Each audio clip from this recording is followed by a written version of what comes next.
Assalamualaikum warahmatullahi wabarakatuh.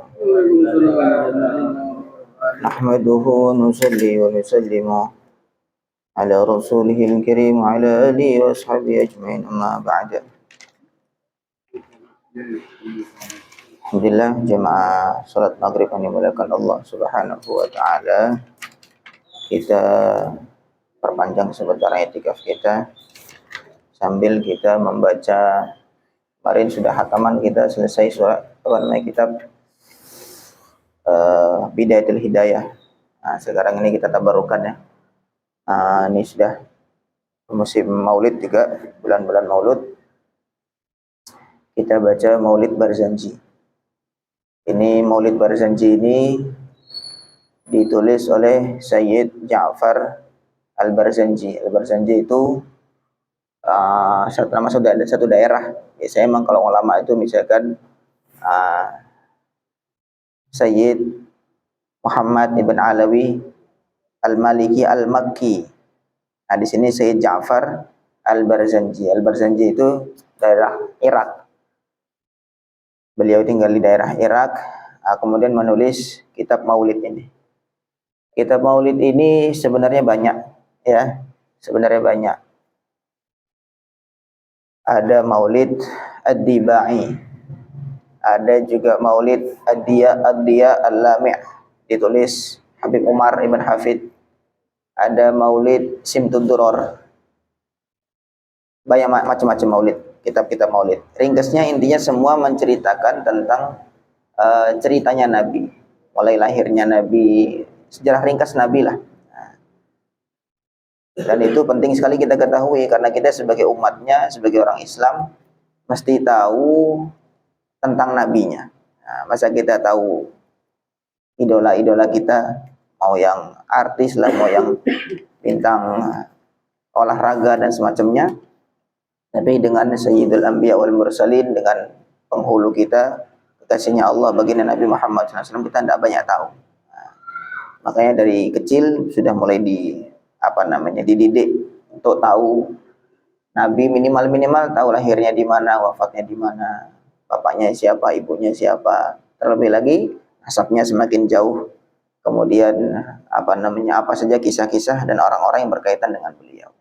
Maka di sini baca Maulid ini adalah yang biasa kita baca di bulan Maulid, biasanya Maulid Barzanji. Kita baca ini dulu insyaallah. Jadi Barzanji itu sebenarnya nisbat atau hubungan kepada tempat. Barzanjah itu adalah tempat di daerah Irak. Sebenarnya kitab ini atau Maulid ini beliau tulis dengan nama Iqdul Jauhar fi Maulidin Nabi Al-Azhar. Iqdul Jauhar itu untayan permata atau untayan berlian. Iqdul Jauhar, yang mana untayan ini adalah menyebutkan tentang cerita kelahiran Nabi sallallahu alaihi wasallam yang cemerlang. Wallahu a'lam. Insyaallah kita langsung baca aja. Sebelumnya kita kirim Al-Fatihah untuk guru-guru kita dan penulis kitab ila hadratin Nabi Mustafa Muhammad sallallahu alaihi wasallam wa azwajihi wa auladihi. Ikhna uzurun tafi Abdullah Syekh Marfudu Sayyid. Wala mu'allif hadzal kitab As-Sayyid Al-Barzanji, As-Sayyid Ja'far Al-Barzanji, Allahumma fa'na bi ulumi fid dharain. Al-Fatihah. A'udzu billahi minasy syaithanir rajim. Bismillahirrahmanirrahim. Alhamdulillahi rabbil alamin arrahmanir rahim maliki yaumiddin iyyaka na'budu wa iyyaka nasta'in ihdinas siratal mustaqim siratal ladzina an'amta 'alaihim ghairil maghdubi 'alaihim waladdallin amin. Di sini sudah biasa baca Barzanji ya semuanya? Pernah? Ada yang sudah hafal? Mungkin. Bagus sekali kita hidupkan kembali baca Maulid Barzanji. Sekaligus juga kita kaji isinya apa supaya kita bisa merenungi, baca sambil merenung. Al-jannatu wa na'imuha sa'dun liman yusalli wa yusallim wa yubariku alaih. Al-jannatu surga, wa na'imuha dan kenikmatannya, sa'dun adalah kebahagiaan, liman bagi orang, yusalli yang bersalawat, wa yusallimu dan bertaslim atau membacakan salam, wa yubariku dan mendoakan barakah alaihi kepada Nabi Muhammad sallallahu alaihi wasallam. Bismillahirrahmanirrahim. Abtadi'ul imla bismidzatil aliyah mustadirran faidul barakati ala ma ana lahu wa aulah ila akhir. Abtadi'u aku mulai al-imla'a menulis kitab ini bismidzatil aliyah dengan nama zat al-aliyat yang agung. Ini masih muqaddimah pasal pertama. Mustadirran sambil aku memohon atau meminta faidul barakati curahan barakah alama atas apa saja ana lahu wa aulah yang Allah berikan kepada aku, kepada saya, kepada penulis saya Ja'far. Saya menulis kitab ini, maulid ini dengan menyebut nama zat yang agung yaitu nama Allah sambil meminta, sambil memohon kepada Allah curahan barokah-barokah terhadap apa saja Allah berikan kepada aku ya, tentang pengetahuan, tentang kemahiran beliau. Wa utsanni dan aku nomor duakan berikutnya bihamdin aku memuji mawariduhu yang sumber pujian itu saighatun haniyatun adalah hati yang nyaman dan enak. Syukurnya atau pujian beliau bersumber dari kesenangan, bersumber dari kenyamanan. Mumtatian minasyukril jamili mataya. Mumtatian hamd itu atau pujian itu menaiki kendaraan. Kendaraannya berupa asyukrul jamil, syukur yang bagus, yang baik. Ini kalimat-kalimat ini kalimat-kalimat sastra ya. Kalimat-kalimat sastra ya, intinya kita kaji makna secara global saja. Intinya memuji kepada Allah Subhanahu wa taala, kalau diibaratkan pujian itu naik kendaraan. Pujian itu kan berupa lafaz atau berupa kalimat-kalimat memuji kepada orang yang memberikan nikmat atau memberikan anugerah. Nah, kemudian naik kendaraan, kendaraannya adalah syukur, asyukrul jamil. Dan sumber dari pujian itu adalah saighatun haniyah, hati yang nyaman, yang enak. Intinya beliau setulus hati lah. Orang itu kan kalau dalam kondisi senang, kondisi enak, nyaman, itu muji itu mudah, muji itu sangat ikhlas. Wa usalli dan kemudian aku bersalawat wa usallimu dan mendoakan keselamatan ala nur, ke atas nur al-mausufi bit taqaddumi wal awaliyah, al-mausufi yang disifati bit taqaddumi dengan taqaddum itu ke depan atau sebagai pimpinan, wal awaliyah dan awal. Taqaddum itu lebih dahulu ya, wal awaliyah dan awal. Jadi dalam riwayat itu diceritakan bahwa pertama kali diciptakan seluruh sebelum alam semesta ini, yang pertama diciptakan adalah Nur Muhammad. Sebelum Allah ciptakan segala macam, belum Allah ciptakan bumi, langit segalanya, pertama adalah Nur Muhammad. Ini memang sudah sebagai kekasihnya Allah, sehingga satu-satunya nama yang bersanding dengan nama Allah, la ilaha illallah Muhammadur Rasulullah, itu cuma Nabi Muhammad saja. Tidak ada siapapun, nama siapapun, tidak ada yang bisa bersanding dengan namanya Allah Subhanahu wa taala. Walaupun memang bukan Tuhan, Nabi Muhammad itu bukan Tuhan, tetapi karena memang betul-betul dimuliakan oleh Allah Subhanahu wa taala sehingga namanya wa rafa'na laka dzikrak. Aku angkat penyebutan namamu wahai Muhammad sehingga disandingkan dengan nama Allah dalam syahadat asyhadu alla ilaha illallah wa asyhadu anna Muhammadar Rasulullah, atau kalimat thayyibah la ilaha illallah Muhammadur Rasulullah. Sehingga beliau sifatnya dan disifati dengan taqaddum wal awliyah. Beliau justru yang pertama kali diciptakan sebelum semuanya. Pertama diciptakan adalah Nur Muhammad, baru kemudian selepas itu diciptakan yang lain-lain. Sehingga kalau dikatakan siapa yang pertama kali diciptakan, ya Nur Muhammad, baru kemudian yang lain. Nurnya sudah diciptakan, tapi jasadnya belum lahir. Al-Muntaqili yang nur itu berpindah fil ghuraril karimati wal jibah, fil ghurari di dalam wajah-wajah al karimati yang mulia, wal jibah dan Jabhah itu artinya dahi, ya. Fil ghori kalimati wal jibah, berpindah dari wajah-wajah yang mulia dan juga dari dahi-dahi yang mulia. Dari kakek-kakek beliau itu memang nurnya Nabi Muhammad SAW itu dalam, nanti diceritakan di bagian fasa-fasa berikutnya, bahwa di beberapa kakek beliau itu sampai nur Nabi Muhammad itu kelihatan di wajah. Sayyid Abdullah, bapaknya Nabi Muhammad SAW, itu sebelum nikah dengan Sayyidah Aminah, ada seorang wanita yang naksir, maksudnya pokoknya ngejar terus, maunya mau nikah dengan Sayyid Abdullah. Selepas Sayyid Abdullah itu nikah dengan Sayyidah Aminah, maka wanita tadi udah selesai, udah nggak ngejar-ngejar lagi. Maka ditanya, kenapa kamu udah nggak ngejar-ngejar saya lagi? Karena sebelum kamu nikah, saya lihat di dahi kamu, di wajah kamu tuh ada nur yang istimewa. Tapi selepas kamu nikah, nur itu sudah hilang, maka saya udah nggak kepingin lagi. Nah itulah nur Nabi Muhammad SAW. Dan nur itu yang berpindah dari satu wajah ke wajah-wajah berikutnya. Dan semua keturunan atau nasabnya bagi Nabi Muhammad SAW semua adalah orang-orang mulia. Di fil ghururil karimah, di wajah-wajah yang mulia, wal jibah, dan di dahi-dahi yang mulia. Wa astamnihu, dan aku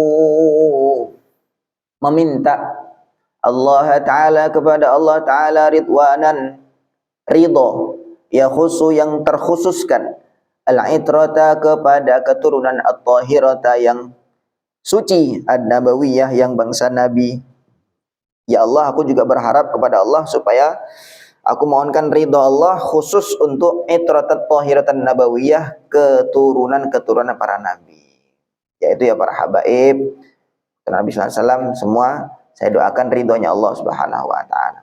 Wa ya'ummu, dan ridho tadi juga menyebar as-sahabata, kepada para sahabat, wal atba'a, dan pengikut-pengikut Nabi, waman, dan orang-orang walahu, yang seterusnya, yang selanjutnya. Dia juga doakan semoga keridhaan Allah terhadap sahabat-sahabat dan pengikut-pengikut baginda Nabi Muhammad SAW dan orang-orang setelah beliau. Wa astajdihi, dan aku juga memohon kepada Allah hidayatan, petunjuk, li suluki subulil wadihatil jaliyah, untuk melalui jalan yang jelas, al jaliyati, yang terang benderang. Aku mohon kepada Allah petunjuk untuk menyusuri jalan yang jelas dan terang benderang. Wa hifdhan, dan aku memohon perlindungan minal ghawayati, dari kesesatan, fi khitatil khata'i wa khuta', di dalam kesalahan melangkah atau kesalahan merencanakan. Saya mohon ya Allah jaga saya dari kesalahan dalam melangkah, kesalahan dalam merencanakan sesuatu. Wa ansyuru, dan aku akan menceritakan min qissatil maulidin nabawi, sebagian dari kisah kelahiran Nabi, burudan, sebagai burud itu artinya selimut, hisanan, yang bagus, abqariyatan, yang tidak ada bandingannya, sangat bagus sekali. Jadi burud itu jamak dari kata burdah. Burdah itu kalau di bahasa Arab itu, burdah itu adalah selimut yang coraknya itu bergaris-garis. Coraknya bergaris-garis, maka itu namanya burdah. Ada qasidah burdah yang biasa kita biasa kita baca. Aulaya salli wa sallim daiman abada ala habibika khairil khalqi kullihim, huwal habibul ladzi turja syafa'atuhu likulli haulin minal ahwali muqtahimi. Itu qasidah burdah, ditulis al-Imam Al-Busiri. Itu ceritanya panjang, nanti akan kita bahas waktu ngaji juga, insyaallah kita akan kaji burdah juga. Jadi intinya burdah itu selimut, diceritakan di sini sebagai selimut yang indah, yang bagus. Aku akan menceritakan kisah kelahiran Nabi SAW sebagai selimut yang bagus. Naziman, berurutan, minan nasabi syarifi, dari nasab yang mulia, iqdan, sebagai untayan, tuhallal masami'u bihulah, tuhalla yang dihiasi, al masami'u pendengaran, bihulahu dengan kebagusannya hiasan tersebut. Aku akan ceritakan dengan cerita yang indah. Ceritanya indah, kemudian inti ceritanya pun juga indah. Sehingga telinga yang mendengar akan merasa senang, merasa terhiasi dengan cerita-cerita ini. Wa asta'inu, dan aku mohon pertolongan, bihaulillahi, dengan upaya dari Allah Ta'ala, wa quwwati, dan kekuatannya Allah, al-qawiyati, yang kuat. Fa innahu, sungguhnya, la haula wa la quwwata illa billah, tidak ada daya upaya, wala quwwata, dan tidak ada kekuatan, illa billah, kecuali atas izin Allah. Nah, ini fasal pertama. Atirillahumma qabrahul karim bi'arfin syadiyyin min salatin wa taslim. Allahumma salli wa sallim wa barik alaih. Atir, harumkanlah, Allahumma ya Allah, qabrahu, kuburnya Nabi Al-Karim, Al-Karima, yang mulia, bi'arfin, dengan haruman, dengan wangian, syadhin, yang semerbak, min salatin, berupa salawat, wa taslim, dan keselamatan. Harumkanlah dengan semerbak salawat dan salam. Itu atirillahumma qabrahul karim. Atar, atau biasanya kita kalau minyak wangi, atar, itu namanya minyak wangi. Atirillahumma ya Allah, harumkanlah kubur Nabi dengan semerbak solawat dan salam. Ini kalimat-kalimat sastra. Wa ba'du, selepas semuanya, bismillah, alhamdulillah, salawat, fa'aqulu, maka aku ucapkan, huwa, Nabi Muhammad, sayyiduna, adalah pimpinan kita, Muhammadun, yaitu Nabi Muhammad ibnu Abdullah, adalah putranya Abdullah.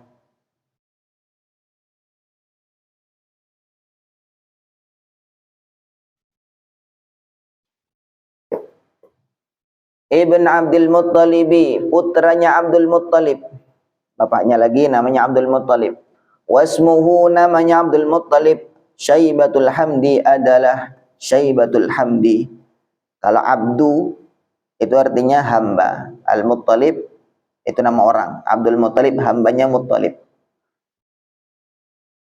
Kalau nama ya. Kemudian wasmuhu, nama aslinya Syaibatul Hamdi, adalah Syaibatul Hamdi. Namanya aslinya Syaibatul Hamdi. Abdul Muttalib nama aslinya Syaibatul Hamdi. Jadi di orang Arab tuh punya kebiasaan, ada namanya kunyah. Kunyah itu panggilan dengan nama anak pertama, biasanya gitu. Kayak biasanya di Indonesia juga dipakai. Misalkan anak pertama namanya Pur, maka dipanggil Pak Pur, ya. Nama pertama Ayu misalkan, maka dipanggil Pak Ayu, gitu kan. Begitu juga dengan orang Arab begitu. Nama anak Nabi Muhammad SAW yang pertama siapa? Nama anak Nabi yang pertama siapa? Nggak kenal. Qasim namanya. Nama anak pertama Nabi siapa? Qasim. Maka di antara julukan Nabi adalah Abul Qasim. Bapaknya Qasim. Itu di Arab begitu. Jadi begitu. Jadi itu sudah memang tradisi di Indonesia, di beberapa daerah itu lekat, maksudnya dipanggil dengan nama anak pertama. Justru malah nama aslinya nggak begitu terkenal. Nama aslinya siapa gitu. Dikenalnya Pak ini gitu. Nah, ini juga Abdul Muttalib, Syaibah, bahkan mungkin orang nggak begitu kenal Syaibatul Hamdi siapa, Syaibatul Hamdi. Begitu disebutkan Abdul Muttalib, baru oh iya Abdul Muttalib kenal. Nah, kalau kunyah itu adalah julukan-julukan yang diawali dengan abu atau ummu siapa atau abu siapa, itu namanya kunyah. Jadi julukan yang diawali dengan abu, bapaknya siapa, ibunya siapa. Nah, ada lagi namanya julukan itu namanya laqab. Laqab itu julukan yang lain. Nah, julukan yang lain. Julukan yang tidak diawali dengan abu atau Nah, di sini Abdul Muttalib ini termasuk laqab. Julukannya siapa? Misalkan orang namanya misalnya Iqbal, julukannya siapa misalkan gitu. Karena kebiasaannya begini terus dijuluki seperti itu. Misalkan apa namanya, karena tukang listrik maka dipanggil itu tuh Pak listrik tuh. Padahal namanya sebenarnya Iqbal.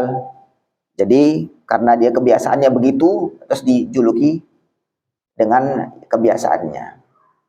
Juga Abdul Muthalib ini dulu ceritanya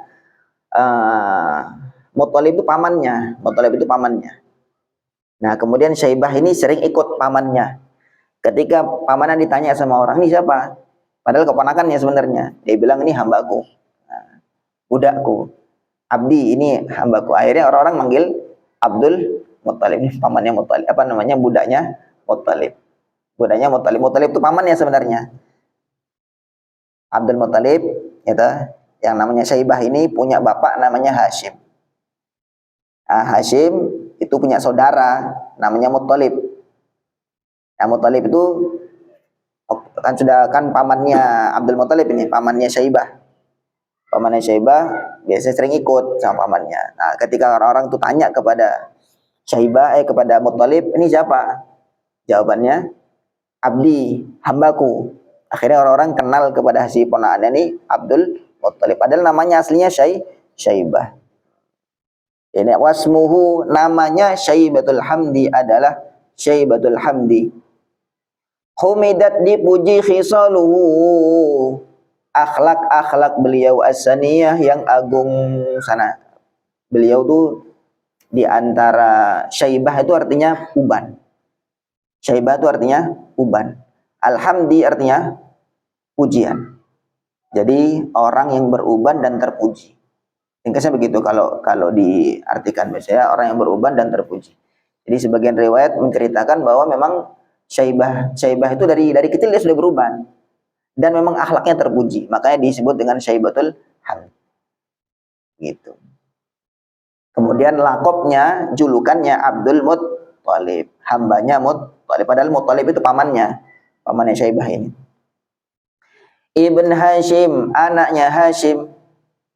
Wasmuhu, namanya Hashim aslinya Amr ibn Abdi Amr, namanya Amr. Hashim juga begitu. Hashim bukan nama asli. Hashim itu julukan, lakop. Kemudian nama aslinya wasmuhu, nama aslinya Amr. Nama aslinya Amr. Ibn Abdi Manaf, anaknya Abdi Manaf. Wasmuhu, namanya Abdul Manaf aslinya Al-Mughirah, itu adalah Al-Mughirah. Alladzi yungtamal irtiqa'u li'ulya, yang mana ketinggian nasab Nabi Muhammad SAW itu berujung kepada Sayyidina Hashim ini. Sayyid Hashim ini li'ulyahu, karena memang mulianya beliau. Jadi kalau dalam mazhab Syafi'i, siapa dzurriyyah Nabi atau siapa orang-orang yang dilarang menerima zakat dan sedekah? Banu Hashim dan Banu Abdul Muthalib. Banu Hashim dan Banu Abdul Muthalib, anak-anaknya Hashim dan anak-anaknya Abdul Muthalib. Karena memang Mughirah ini termasuk orang yang mulia lah, memang orang terpandang, sehingga nasab Bani orang Quraisy itu bukan berujung, memang istilahnya termasuk yang pentolannya di dalam nasab adalah Mughirah tadi ini, yaitu Abdul Manaf. Ibn Qusay, anaknya Qusay. Wasmuhu, namanya Qusay. Mujammi'un, adalah mujammi'. Nama aslinya Qusay, kita kenal kakeknya Nabi namanya Qusay, aslinya adalah Mujammi', nama aslinya Mujammi'. Summiya, dinamai bi Qusayyin, dengan nama Qusay, litaqasihi, karena sering safarnya beliau fi biladi Qudo'ata, di negeri Qudo'ah al-Qasiyati, yang jauh. Orang-orang Quraisy itu kebiasaannya adalah safar. Li'ilafi Quraisy, karena ilaf, alafa yulifu ilaf, itu artinya safar, bepergian. Orang-orang Quraisy, surah Al-Quraisy itu ceritanya tentang orang Quraisy suka pergian. Li'ilafi Quraisyin ilafihim rihlatash syita'i was-shaif. Di musim panas mereka pergi, musim dingin pun mereka pergi juga. Nah, di sini namanya Qusay. Kenapa? Karena suka pergi jauh-jauh. Summiya li Qusayna. Qusay apa namanya? Di dalam bahasa Arab tuh Qasi itu artinya jauh. Sehingga orang yang suka pergi jauh dikatakan dengan Qusay. Jadi julukan ini suka pergi jauh ini namanya Qusay. Jadi ini julukan. Malah nama aslinya nggak begitu terkenal. Siapa itu namanya? Mujammi. Namanya di Summiya bi Qusayyin, disebut dengan Qusay li taqasihi fi biladi Qudu'ata al-Qasiyah, karena bepergian jauh di daerah Qudu'ah al-Qasiyah, yang Qudu'ah itu juga jauh. Ila an a'adahu Allah Ta'ala, sampai Allah mengembalikan Qusay tadi ilal haramil muhtaram, kepada tanah haram, yaitu tanah Mekah yang mulia. Fahama himahu, maka kemudian Qusay menjaga tanah haram itu. Ibni Kilabin, anaknya Kilab, bapaknya lagi namanya Kilab. Kilab itu kalau di bahasa Indonesia kan artinya anjing. Wasmuhu, namanya Kilab tuh bukan nama asli, itu julukan. Hakim, namanya Hakim. Tuh, Hakim itu orangnya hikmah. Jadi kenapa begini dikatakan Kilab? Karena diantaranya sebabnya beliau tuh suka berburu, dan orang berburu zaman dulu tuh melibatkan anjing, pakai anjing untuk berburu. Maka karena suka berburu dan melibatkan anjing, maka disebut dengan Kilab atau anjing, kalbun atau Kilab. Itu julukan. Namanya malah Hakim, orang yang bijaksana sekali. Ibni Murrah, anaknya Murrah. Murrah itu kalau aslinya namanya artinya pahit. Murrah itu artinya pahit. Ibni Ka'bin, anaknya Ka'ab ibn Lu'ay, anaknya Lu'ay ibn Ghalib, anaknya Ghalib ibn Fihrin, anaknya Fihr. Wasmuhu, namanya Fihr. Quraisyun, adalah Quraisy, namanya aslinya Quraisy. Fihr nama aslinya adalah Quraisy. Wa ilaihi, dan kepada Fihr atau kepada Quraisy, tungsabu, dinisbatkan atau dihubungkan al-butunul Quraisyiyatu, keturunan-keturunan Quraisy. Jadi Quraisy itu kakeknya Nabi yang namanya Fihr. Nama aslinya Quraisy, kemudian julukannya Fihr. Fihr itu artinya singa. Fihr itu artinya singa, ganas atau mungkin pemberani seperti singa, sehingga dijuluki demikian. Masya Allah. Wa ma fauqahu, dan selepasnya di atasnya Quraisy, Kinaniyun, adalah Kinani atau bangsa Kinanah. Kama janaha, sebagaimana condong ilaihi, kepada pendapat tersebut, al-kathiru, ulama yang banyak, wartadahu, dan mereka memilih pendapat itu. Di atasnya apa namanya? Di atasnya Quraisy atau di atasnya Fihr itu sudah bukan lagi bangsa Quraisy, tapi namanya bangsa Kinanah atau keturunan Kinanah, karena yang punya nama agung di dalam keturunan itu adalah Kinanah. Kakeknya Nabi juga, tapi memang karena punya nama besar, akhirnya disebut dengan Bani Kinanah, anaknya Kinanah. Kemudian punya anak yang namanya Fihr tadi, karena Fihr juga ternyata lebih agung lagi, akhirnya ganti Kinanah, lenyap apa namanya kepopulerannya, ganti dengan Quraisy atau Fihr tadi. Jadi penting kita membuat sejarah lah ya. Nah, jadi sehingga bukan jualan nama kakek aja, kakek saya begini. Mestinya kita membuat bahwa anak-anak kita, keturunan kita tuh bangga dengan kita. Bangga dengan kita. Jadi jangan kita yang bangga sama kakek aja, nah, tapi bagaimana kita pikir usaha bagaimana anak turun menjadi bangganya itu dengan kita, bukan dengan kakek yang kita yang keberapa dulu.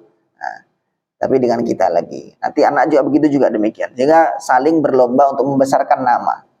Punya jasa, punya usaha yang luar biasa. Ibn Malik, putra dari Malik ibn Nadhr, putra dari Nadhr, ibn Kinanata, putra dari Kinanah, ibn Khuzaimata, putra dari Khuzaimah, ibn Mudrikata, putra dari Mudrikah, ibn Ilyas, anak dari Ilyas. Wa huwa, Ilyas itu awwaluman, orang pertama, ahda, yang memberi hadiah atau menyembelih al-budna, unta, ila rihabil haramiyah, di pelataran tanah haram. Dari zaman dulu sebelum Nabi lahir itu sudah menjadi tradisi mereka itu ikram, atau mereka itu memberikan jamuan kepada orang-orang yang ibadah di tanah suci. Jadi mulai zaman Nabi Ibrahim atau itu memang sudah orang tawaf di Mekah, di Ka'bah itu sudah banyak. Kemudian selepas itu ada tradisi dan diawali oleh kakeknya Nabi yang namanya Ilyas tadi, menjamu orang-orang yang haji, orang-orang yang tawaf di Ka'bah. Termasuk Ilyas ini yang Sayyid Ilyas ini yang mengawali untuk memberikan jamuan berupa sembelihan unta.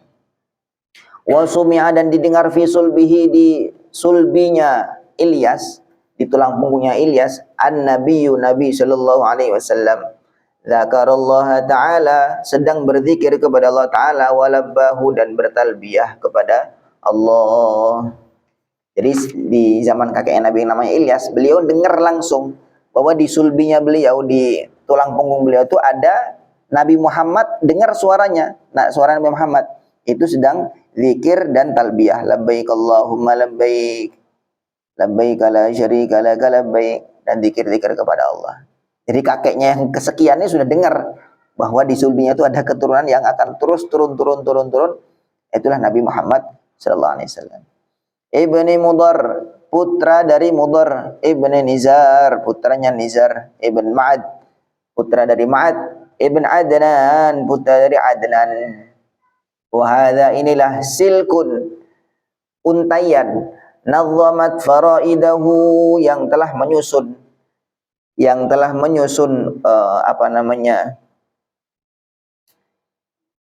masing-masing untayan tersebut, bananus sunnati, jari-jari sunnah, jari-jarinya hadis, maksudnya kerjaannya, tangan-tangannya hadis, asaniyah, yang agung. Jadi nasabnya Nabi sampai Adnan, itu nasabnya Nabi sampai Adnan, itu yang ada riwayat dalam hadis, dalam sunnah, dalam hadis. Wa raf'uhu, kemudian kalau naik lagi di atasnya Adnan, ilal Khalil Ibrahim, sampai kepada Nabi Ibrahim, amsaka anhu syari'u wa abah, asyari', Allah dan Rasulnya itu amsaka, tidak mau meneruskan, wa abahu, dan menolak. Jadi memang sebagian ulama ada yang menyebutkan nasab Nabi sampai Nabi Adam. Tapi yang di riwayat yang masyhur, yang disepakati oleh para ulama, itu sampai Adnan saja. Jadi Nabi Muhammad ibn Abdullah, ibn Abdul Muttalib, ibn Hashim, Abdi Manaf, seterusnya sampai Adnan, itu yang riwayatnya disepakati oleh para ulama. Kemudian di atasnya Adnan, ibn siapa sampai Nabi Ibrahim. Yang jelas memang asli Nabi Muhammad itu putra dari Nabi Ibrahim, atau cucu keturunan Nabi Ibrahim. Cuman siapa nama-namanya itu nggak jelas. Dari mulai dari kakeknya Nabi yang namanya siapa? Adnan, itu sudah tidak jelas lagi sampai Nabi Ibrahim. Jadi berseliweran lah riwayat-riwayat itu. Kemudian ada lagi yang meneruskan sampai Nabi Adam. Tetapi yang penting, bagus lagi kalau kita menghafalkan nasabnya Nabi, dari Nabi Muhammad sampai Sayyid Adnan. Di sini yang disusun oleh sunnah, oleh hadis. Kemudian sampai ke Nabi Ibrahim, amsaka anhu syari'u wa abah, Nabi Muhammad menyuruh untuk tidak meneruskan. Wa Adnanu bila raibin, kemudian Sayyid Adnan kakeknya Nabi, bila raibin, tanpa ada keraguan, ingda dzawil ulubin nasabiyah, menurut orang-orang yang punya ilmu nasab, orang ahli nasab, ila dzabih Ismail, sampai kepada nabi yang akan disembelih, nisbatuhu wa mungtamahu, hubungannya Adnani sampai Nabi Ismail semua disepakati oleh ahli nasab. Ada Ismail anaknya siapa? Anaknya Nabi Ibrahim. Jadi Sayyid Adnan sampai Nabi Ismail itu disepakati juga oleh orang-orang ahli nasab. Cuman siapa-siapanya itu, jadi dulu orang-orang Arab tuh memang mereka diantaranya tuh kelebihannya mereka ahli dalam nasab. Indonesia kan enggak, nyebutkan kakek yang nomor 4, nomor 5 aja udah nggak ngerti, enggak tahu. Nah, kan gitu. Jadi kalau orang Arab tuh memang nasab sampai ke atas tuh mereka tahu, dan mereka bahkan bisa melihat tuh dari garis-garis kaki, dari bentuk kaki itu bisa ngelihat, oh ini anaknya ini anaknya, langsung tahu. Nah, sehingga makam Ibrahim di Mekah itu mereka melihat ini Nabi Muhammad ini keturunan dari Nabi Ibrahim ini. Dari bentuk kakinya itu sudah kelihatan. Padahal tuh bentuk kaki udah berapa ratus tahun kan gitu. Nabi Ibrahim sampai Nabi Muhammad tuh. Bentuk kaki. Dan itu kan maksudnya sudah gimana bentuk-bentuknya itu kan enggak sejelas, enggak segar gitu ya. Tetapi mereka sudah bisa menentukan. Nah, begitulah oleh orang-orang ahli nasab, Sayyid Adnan sampai Nabi Ismail itu jelas nyambung. Cuman siapa-siapanya itu, nama-namanya itu tidak jelas. Ila dzabih Ismail nisbatuhu wa muntama, kepada Nabi Ismail yang akan disembelih. Nisbatuhu wa muntama, nisbatnya atau hubungannya. Fa'azim bihi, maka alangkah mulianya.